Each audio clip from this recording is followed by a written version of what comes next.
ইসলামে নারীর জন্য পর্দা একটি গুরুত্বপূর্ণ বিধান যা শালীনতা ও ঈমানের অংশ হিসেবে বিবেচিত।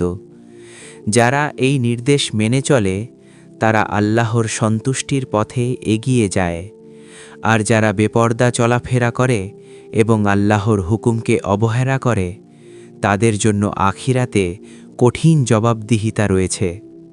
কোরআনে জাহান্নামের শাস্তির কথা এসেছে, সেখানে অবাধ্যদের জন্য লাঞ্ছনা, কষ্ট এবং কঠিন পরিস্থিতি থাকবে। তবে ঠিক কিভাবে, কতটা, এসব আল্লাহই ভালো জানেন। মানুষের কাজ হল সতর্ক হওয়া এবং নিজেকে ঠিক করা।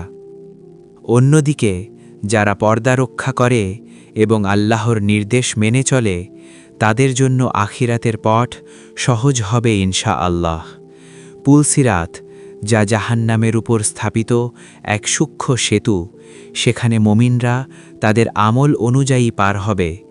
কেউ দ্রুত, কেউ ধীরে, আবার কেউ কষ্ট করে পার হবে। যারা আল্লাহর আনুগত্যে জীবন কাটায় তাদের জন্য এই পথ সহজ করে দেওয়া হবে ইনশাআল্লাহ। হাদিস, সহিহ বর্ণনা। রসূলুল্লাহ সাল্লাল্লাহু আলাইহি ওয়াসাল্লাম বলেছেন, 7 প্রকার মানুষকে আল্লাহ কিয়ামতের দিন তার আরশের ছায়ায় স্থান দেবেন। সহিহ বুখারী ও মুসলিম। এর মধ্যে একজন হল সেই ব্যক্তি যে আল্লাহকে ভয় করে ও তার নির্দেশ মেনে চলে।